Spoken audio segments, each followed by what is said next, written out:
नमस्कार दोस्तों, welcome to doll JBC. मैं हूं निखिल और आज के डेली करंट अफेयर्स में आप सभी का स्वागत है। और आज है 14 सितंबर 2022। चैनल को अभी तक आप लोगों ने सब्सक्राइब नहीं किया तो जल्दी से सब्सक्राइब करके बेल आइकन भी दबा दीजिए। तो चलिए शुरू करते हैं। तो पहले क्वेश्चन की तरफ चलते हैं। तो where was the International Dairy Federation World Dairy Summit 2022 held. आपको सिंपली ये बताना है कि International Dairy Federation World Dairy Summit कहाँ पे होस्ट किया गया है। आपके ऑप्शंस है नागपुर, ग्रेटर नोएडा, चंडीगढ़ या फिर पटना।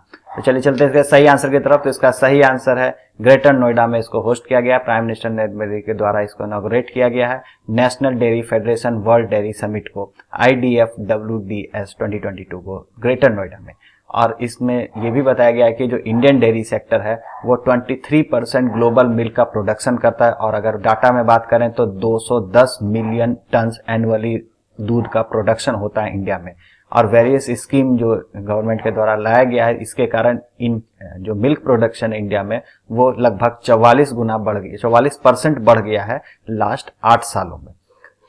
चलते हैं नेक्स्ट क्वेश्चन की तरफ। तो name the first bank in India which issue electronic bank guarantee. तो इंडिया में कौन सा ऐसा पहला बैंक है जो इलेक्ट्रॉनिक बैंक गारंटी इशू करने वाला पहला कौन सा बैंक है। तो आपके ऑप्शन है SBI, bank of Baroda, HDFC या फिर कैनरा बैंक। तो चलिए चलते हैं सही आंसर की तरफ। सही आंसर है HDFC बैंक के द्वारा ही इशू किया गया है सबसे पहले इंडिया में, फर्स्ट एवर है इंडिया में इलेक्ट्रॉनिक बैंक गारंटी स्कीम। ठीक है, इसके द्वारा ई-बीज जो है वो जो पेपर बेस्ड जो टाइम कंज्यूमिंग जो प्रोसेस होता था उसको हटा दिया है। इसमें काफी काम फास्ट होगा, ईज ऑफ डूइंग काफी ज्यादा होगा इसमें। और ईज ऑफ डूइंग MSME के लिए खासकर बहुत अच्छा है, क्योंकि जो मेजर एप्लीकेंट होते हैं बैंक गारंटी स्कीम के लिए वो MSME सेक्टर ही होते हैं।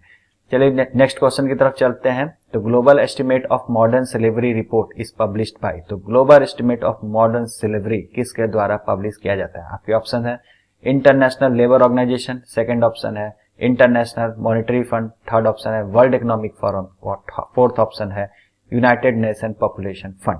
तो चलिए चलते हैं इसके सही आंसर की तरफ। इसका सही आंसर है global estimate of modern slavery International labour Organization के द्वारा पब्लिश किया था। हाल ही में 2021 वाला रिपोर्ट अभी पब्लिश किया गया है, और जिसमें बताया गया कि 15 मिलियन पीपुल जो कि मॉडर्न स्लेवरी में अभी जी रहे हैं, जिसमें से 28 मिलियन फोर्स्ड लेबर के रूप में और बाकी के फोर्स्ड मैरिज के रूप में इसमें मॉडर्न स्लेवरी के रूप में अपना जीवन काट रहे हैं।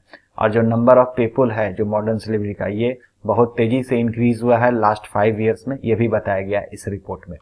चलते हैं नेक्स्ट क्वेश्चन की तरफ। Cheetah is currently being brought from Namibia to introduce into. तो चीता जो रिसेंटली लाया जा रहा है नामीबिया से, वो कहाँ पे इंट्रोड्यूस किया जाएगा। आपके ऑप्शंस है कान्हा नेशनल पार्क में, बी ऑप्शन है माधव नेशनल पार्क में, सी ऑप्शन है पेंच नेशनल पार्क में, या फिर डी ऑप्शन है कूनो नेशनल पार्क में। तो चलिए चलते हैं इसके सही आंसर की तरफ। इसका सही आंसर है D option, Kuno national park में इसको इंट्रोड्यूस किया जाएगा। अब थोड़ा कूनो नेशनल पार्क के बारे में जान लेते हैं। तो जो नामीबिया से लाया जा रहा है जो चीता, वो अफ्रीकन चीता है, जिसको मध्य प्रदेश के कूनो नेशनल पार्क में इसको इंट्रोड्यूस करा जाएगा। टोटल 8 के नंबर में है, 4 मेल है 4 फीमेल है। और जो एशिया जो चीता तो जो इंडिया का जो चीता था, जो कि 1952 में ही एक्सटिंक्ट हो गया। क्यों एक्सटिंक्ट हो गया? क्योंकि इसमें हैबिटेट लॉस हो गए, उनकी जो रहने की जो जगह थी, जंगल थे, वो उसका काफी लॉस होने के कारण हैबिटेट लॉस हुआ। जो उनके जो शिकार करने के लिए जो भी चीज होता है, जिसका भी शिकार करता था चीता, तो वो नहीं रहा शिकार के लिए। जो उतना पशु जानवर नहीं थे उस समय की, इसके कारण ये सरवाइव नहीं कर पाया। उसके साथ जो क्लाइमेट चेंज हुआ, ये भी एक मेजर फैक्टर माना जा रहा। और इसके साथ जो ग्रोइंग ह्यूमन पॉपुलेशन है, इसके कारण भी एशियाटिक चीता जो इंडिया के चीता इन वाइल्ड में थे, वो 1952 में एक्सटिंक्ट हो गए। उसके बाद के काफी प्रोसेस किया गया। ईरान में ही अभी हाल में जो रिसेंट डाटा के हिसाब से ईरान में एशियाटिक चीता है, लेकिन ईरान के द्वारा काफी मना कर देने के बाद इंडिया गवर्नमेंट के द्वारा यह डिसाइड किया गया कि अफ्रीकन चीता को लाया जाए। अफ्रीकन चीता की जहां तक बात की जाए, वो थोड़े से बड़े होते हैं एशियन चीता के मुकाबले में। और जो लाया जाएगा चीता, जो अफ्रीकन नामीबिया से जो चीता लाया जा रहा है अफ्रीकन चीता, ये लगभग 500 हेक्टेयर लैंड में, जिसको इंक्लोज्ड किया गया, इलेक्ट्रिक फेंस लगा के इसको बाड़ा बना दिया गया, जिसमें 500 हेक्टेयर जो जमीन है इसमें रखा जाएगा। और ये जो है कूनो नेशनल पार्क में ही रहेगा। और जो कूनो नेशनल पार्क की अगर थोड़ा और डिटेल में बात करें तो 1981 में इसको वाइल्ड लाइफ सेंचुरी डिक्लेयर किया गया था, और 2018 तक आते आते इसको नेशनल पार्क का स्टेटस दे दिया गया कूनो नेशनल पार्क को। और जो कूनो नेशनल पार्क है इसमें जो बीच से जो नदी बहती है वो है कूनो नदी, इसके कारण ही इसका नाम कूनो नेशनल पार्क पड़ा है। और कूनो रिवर चंबल रिवर की ट्रिब्यूटरी है। कूनो नेशनल पार्क को ही पहले भी एशियाटिक लैंड जो है, जो हमें गुजरात में मिलते हैं, उसको री इंट्रोड्यूस करने का प्रोजेक्ट पहले भी इसमें चलाया जा चुका है। इसको प्रपोज किया गया, इसको चूज किया गया था। इसी कारण से इसको जो चीता के लिए भी है इसको चूज किया गया है। चलते हैं नेक्स्ट क्वेश्चन की तरफ। तो हिंदी दिवस या हिंदी डे किस दिन मनाया जाता है हर साल?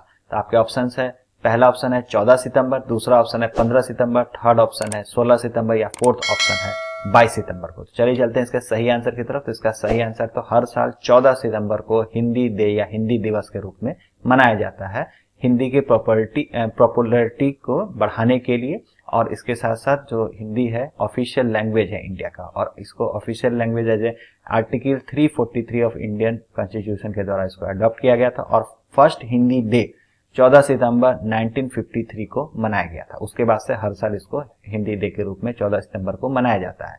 और हमारे नेशनल कॉन्स्टिट्यूशन में इसको 14 सितंबर को ही 1949 में इसको हिंदी को एज ए ऑफिशियल लैंग्वेज मान लिया गया था। और अभी की डाटा के हिसाब से बात करें तो 50 करोड़ से ज्यादा लोग इंडिया में हिंदी बोलते हैं।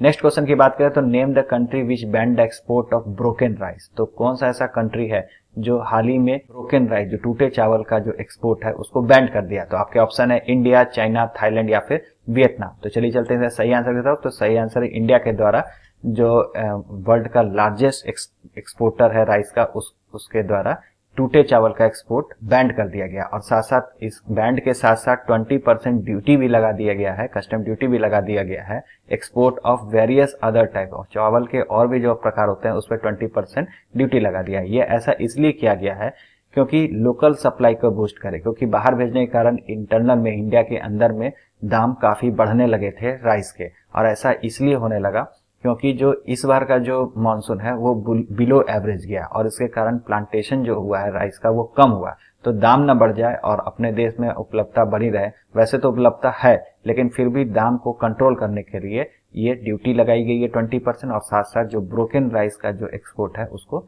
बैंड कर दिया गया है। Thank you very much. Video आपको कैसा लगा? अच्छा लगा तो लाइक शेयर और सब्सक्राइब करना मत भूलें। मिलते हैं अगले वीडियो में।